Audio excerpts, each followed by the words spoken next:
I never thought my 10-year-old Honda Civic would cause such drama at the annual Anderson family reunion. But then again, everything about me seemed to offend my husband's family's delicate sensibilities. The day started like any other awkward family gathering at the Anderson estate. David, my husband of 3 years, squeezed my hand as we pulled up to his parents' sprawling mansion in my trusty Honda. "Remember, it's just 6 hours," he whispered, trying to sound encouraging. "We can do this." I nodded, straightening my simple blue dress, another point of contention with the Anderson women, who treated every family event like a fashion show. Through the windshield, I could see Victoria, my sister-in-law, already nudging her mother and pointing at our car with an exaggerated grimace. "Oh look, Emily's still driving that. What do we call it?" "A vintage economy car." Victoria's voice carried across the circular driveway, perfectly pitched to ensure everyone arriving could hear. She stood next to her brand new Mercedes, strategically parked front and center. I took a deep breath, reminding myself why I kept my successful real estate development company private. David and I had agreed early in our relationship that we wanted to live simply, away from his family's materialistic influence. What they didn't know was that, while they flaunted their old money, I was quietly building an empire, one that had recently acquired the very building where both Victoria and my mother-in-law, Margaret, worked. "Emily, darling." Margaret's voice dripped with false sweetness as we approached. "We must discuss getting you a more appropriate vehicle. What will people think? The Andersons have a reputation to maintain." David started to speak, but I squeezed his hand. We'd been through this dance before. He wanted to reveal my success to shut them up, but I'd always held back. Today, though, something felt different. "I appreciate your concern, Margaret," I replied smoothly, "but I'm quite comfortable with my choices." Victoria snickered, linking arms with her mother.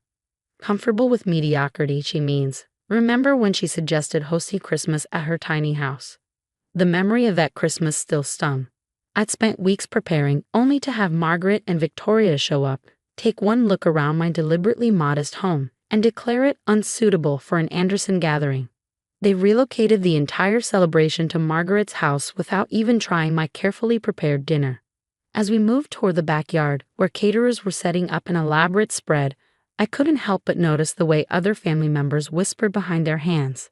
The annual Anderson family reunion had always been more of a wealth showcase than a family gathering, with everyone trying to outdo each other with stories of their latest acquisitions and achievements.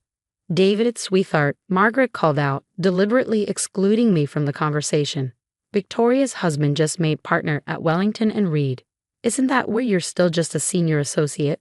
Perhaps if you hadn't been so distracted these past few years, you'd have made partner too." The implication was clear. I was the distraction, the reason David hadn't reached the heights his family expected.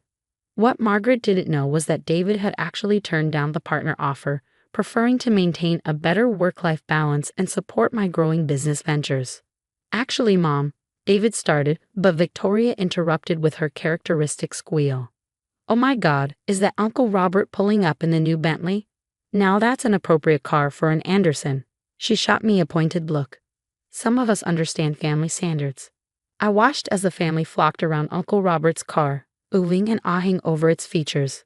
The irony wasn't lost on me. The building where he just leased an entire floor for his law firm was one of my recent acquisitions. As the afternoon wore on, the jabs became more frequent.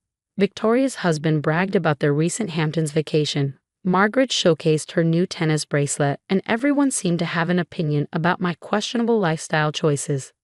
"I just worry about your future," Margaret said, cornering me by the dessert table. "David's trust fund can only stretch so far if you insist on." "What do you call it?" "Making it on your own." She made air quotes with her perfectly manicured fingers. I was arranging a piece of chocolate cake on my plate. Another faux pas according to Victoria, who loudly proclaimed she never touched carbs when Margaret dropped her voice to a theatrical whisper. "You know, it's not too late for David to consider other options. The Prescott girl is back in town, and she comes from an excellent family, with proper connections." The fork in my hand trembled slightly. This was new. Usually, they just implied I wasn't good enough. Now Margaret was openly suggesting David leave me for someone more suitable. "Margaret," I said quietly, setting down my plate, "would you say your job at Wellington Tower is comfortable?" She blinked, thrown by the sudden change of subject. Well, yes, though I hardly see how that's relevant. The Wellington Building is the most prestigious address in the city. Victoria was so fortunate to get a position there too. And you both enjoy working there. Emily dear, she patted my arm condescendingly, when you've achieved a certain status in life, you understand the importance of prestigious locations. Not that I'd expect you to. Interesting you should mention that, I interrupted smoothly, because I've been meaning to tell you there are going to be some changes at Wellington Tower. Perhaps we should all meet there tomorrow morning, say 9 a.m. in the lobby. Margaret's perfectly plucked eyebrows drew together in confusion. Why would we possibly need to do that? Oh, I smiled, reaching for my car keys. I think you'll want to be there. In fact, why don't you bring a whole family? I have something rather interesting to show you. As David and I walked back to my Honda, Victoria's voice carried across the lawn one final time. Look at them leaving early in that embarrassing car. She can't even handle a full Anderson family gathering. David opened the car door for me, his eyes twinkling. Are you finally going to tell them? I started the engine, listening to its reliable purr. No, darling. Tomorrow, I'm going to show them. The next morning, I arrived at Wellington Tower 15 minutes early, parking my Honda in my reserved spot. The one marked owner that everyone assumed belonged to some mysterious investor. I'd never used it before, preferring to maintain my cover, but today was different. The lobby was already buzzing with early morning activity when the Andersons arrived in their luxury vehicles. Margaret and Victoria entered first, both wearing expressions that mixed annoyance with poorly concealed curiosity. David's father, Richard, followed with Uncle Robert, while various other family members who'd been at yesterday's reunion trickled in. Emily, Margaret's voice echoed across the marble lobby. I hope this isn't some sort of practical joke. We have very important meetings this morning. I stood calmly by the reception desk, wearing my cheap blue blazer that Victoria had once described as department store chic. The security guard, James, who had always played along with my desire for privacy, gave me a subtle wink. Good morning, Mrs. Anderson, James called out. Will you be joining Ms. Parker for the building tour? Margaret's head snapped around. Ms. Parker, you know Emily. Of course, James replied with practiced innocence. Everyone here knows Ms. Parker. Victoria stepped forward, her designer heels clicking on the marble floor. This is ridiculous. Emily, if this is some desperate attempt to prove something. I held up my hand, silencing her with a gesture that surprised even me. Before we begin, I should mention that the construction noise on floors 15 through 20 will continue for the next few weeks.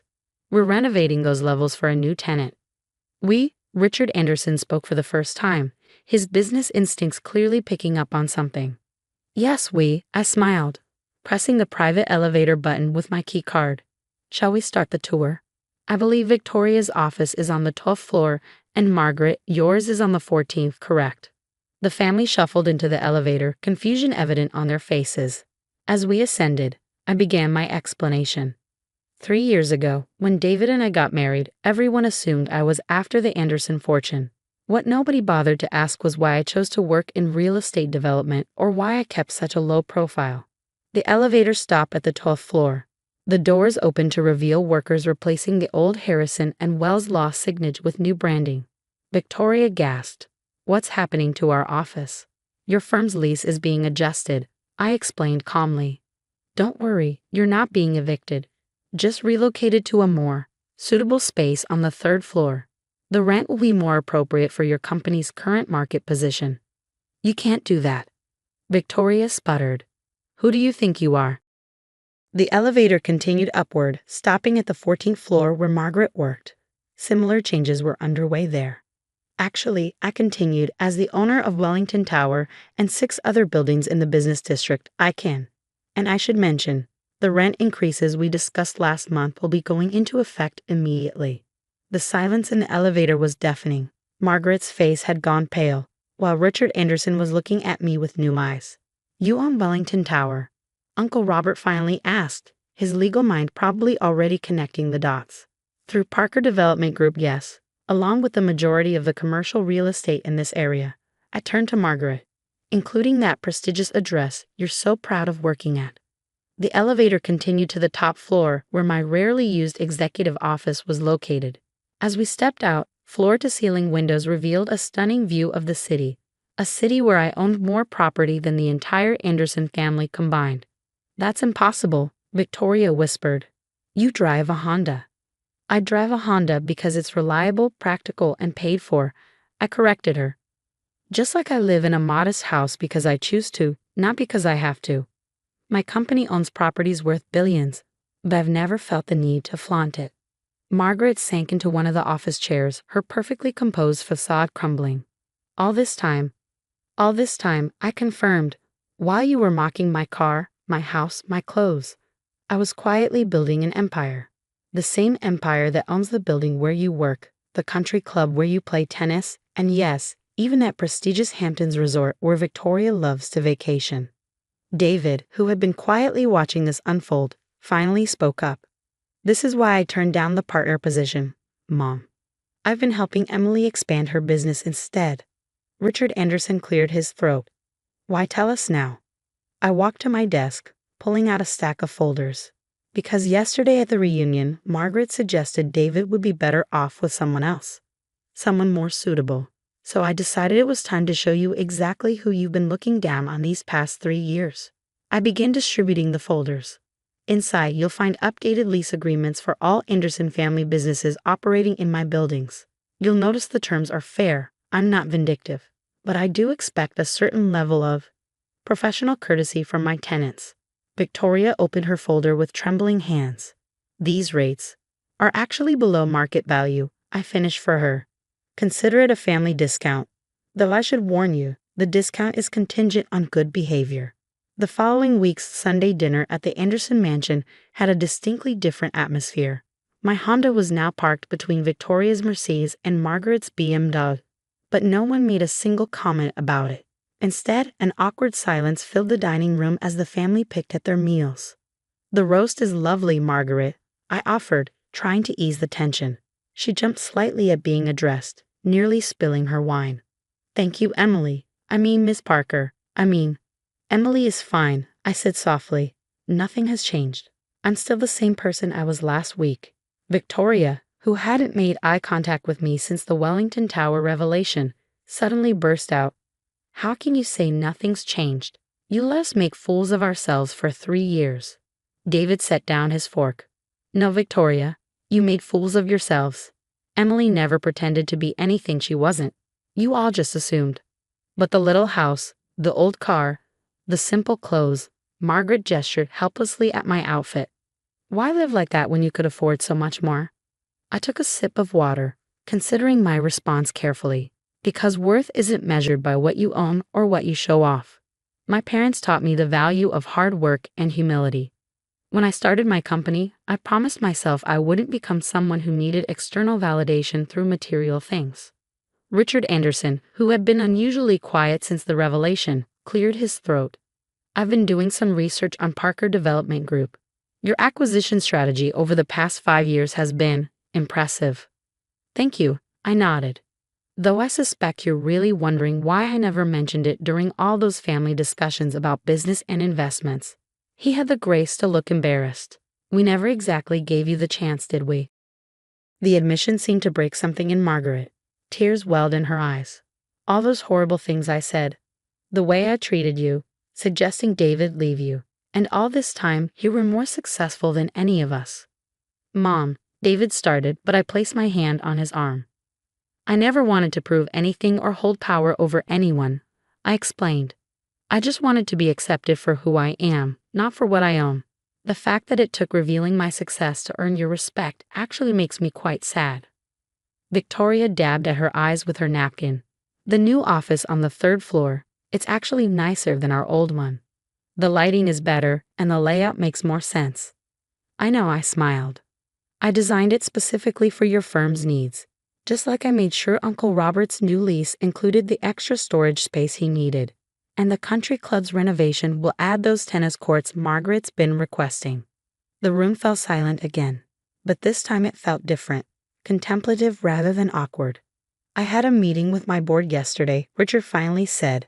We're looking to expand our manufacturing division. I don't suppose Parker Development Group would be interested in a potential partnership. Before I could answer, Margaret burst out, Richard, After how we've treated Emily, you're trying to take advantage of her success." The sharp self-rebuke in Margaret's voice made me realize that perhaps real change was possible. "Actually," I said, pulling up some plans on my phone, "I've had my eye on the industrial park near the river. It would be perfect for what Anderson Manufacturing needs. I'd be happy to discuss a joint venture as equals." David squeezed my hand under the table, and I saw pride shining in his eyes. The rest of dinner passed with genuine business discussion, with both Richard and Uncle Robert treating me as a peer rather than just their nephew's wife. Victoria even asked for advice about her firm's expansion plans. As we were leaving, Margaret caught me by the door. "Emily, wait." She twisted her hands nervously. "That Christmas dinner you wanted to host, would you consider trying again this year? In your home, your real home, not what you thought we wanted to see." I thought about my comfortable house, chosen for its warmth rather than its size, filled with books and memories instead of expensive artwork. "I'd like that," I said, "but only if you promise to actually try my cooking this time." She nodded, tears threatening again. "And maybe you could teach me how to make that bourbon pecan pie you brought to Thanksgiving. The one I didn't even try." "I'd like that too," I smiled, heading toward my Honda. As David and I drove home, he asked, "Do you think they've really changed?" I considered the question carefully. I think they're trying. Sometimes people need a wake-up call to realize their values are misplaced. But true change takes time. And the manufacturing partnership with Dad is a good business decision. I finished. Personal feelings aside, it's a solid investment opportunity. Besides, I grinned, someone needs to teach your family the value of driving reliable cars. David laughed, then grew serious. "You know what I love most about you? Even after everything, you're still just you. Success hasn't changed who you are." I pulled into our driveway, looking at our modest but happy home. "Why would it? I have everything I need right here." And as we walked into our house, I knew that while the Andersons had finally seen my worth in terms they understood, the real victory was that I had never needed their validation to know my own value. The Honda would stay, the simple house would remain our home, and maybe, just maybe, the Andersons would learn that true worth isn't found in a price tag, but in the character of a person who never needed to prove anything to anyone.